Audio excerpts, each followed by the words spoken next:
Okay, so we're always talking about the AI revolution, but what if that's just the warm-up act?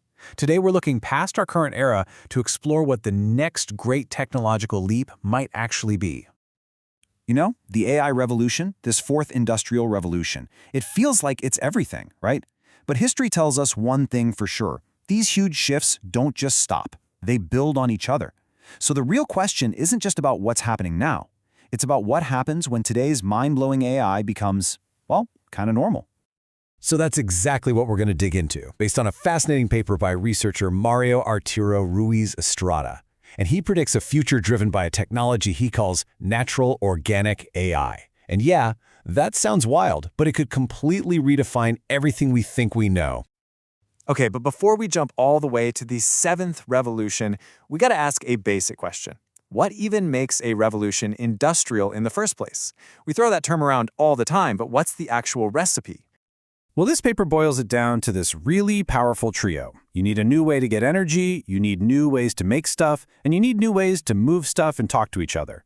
When those three things change all at once, bam, that's when you get a real transformation of society. All right, so keeping that definition in our back pocket, let's take a super quick trip through history. And you're going to see a pattern here. And it's that things are speeding up a lot. So it kicks off way back in 1765 with steam and coal. About a century later, in 1870, we get electricity and oil. Then, whoa, things pick up speed. 1969 brings us nuclear power and the first computers. And then, right around the year 2000, the internet and renewables launch us into the era we're in right now. See the pattern? There's a clear line here. We started by making ourselves physically stronger with machines, right? Now we're making our brains more powerful with information. It's a logical, step-by-step process. So, what comes next? Now, what's cool about this paper is that it doesn't just make this giant leap into some sci-fi future. Nope, it actually maps out the next couple of stages, seeing them as this bridge from where we are today to, well, a completely different tomorrow. Let's see how it lays it all out. So, according to this roadmap, the fifth industrial revolution kind of started around 2020. That's all about smarter AI, sustainability, and humans and machines working together. But here's the thing, that's just the opening act. The real shift comes around 2035 with the sixth revolution. That's when semi-autonomous robots really start to take over production, and that forces a massive change in what humans do for work. And that's it. That sixth revolution is the final piece of the puzzle. It sets the stage for the main event, the big one this whole thing is about, the seventh industrial revolution. So, go ahead and circle it on your futuristic calendar. The year is 2050. That's the date this paper points to. It's when all the pieces are predicted to fall into place and trigger this just fundamental shift in everything. So what does this 2050 world actually look like? Well, the paper paints this picture of a society that's basically running on autopilot. Energy sources that just run themselves. Businesses and factories that are completely automated. Products that are actually good for the environment and totally recyclable. And getting around is super efficient and practically costs nothing. It's a world just built on pure, total efficiency. But listen, all of that incredible stuff, that's just the surface. It's all made possible by one single central technology that changes the game entirely.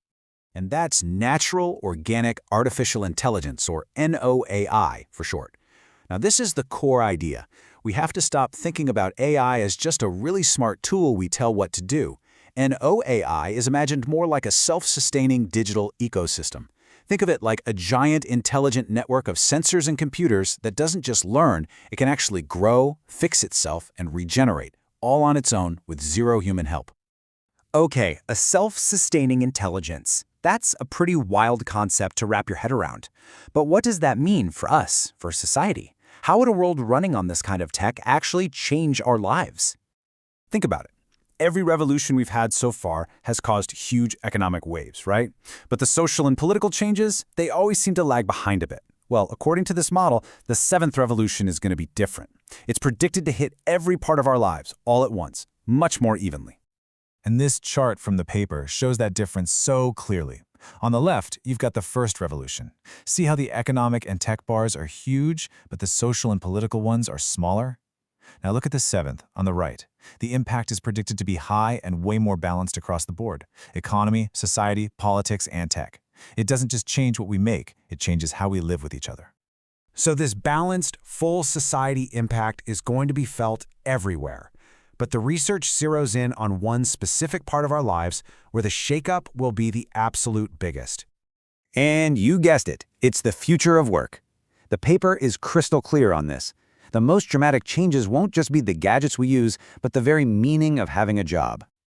The shift is pretty simple when you break it down. For, a couple hundred years now, the deal has been humans operate machines.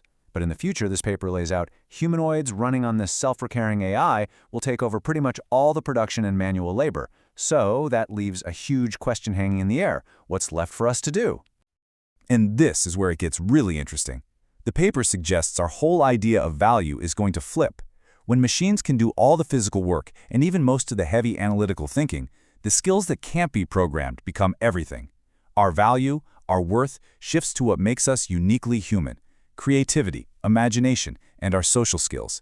Our ability to dream up new ideas and connect with each other, that becomes our main economic purpose. And really, that's the big takeaway from this peek into the year 2050. It leaves us with this one final, thought-provoking question to chew on.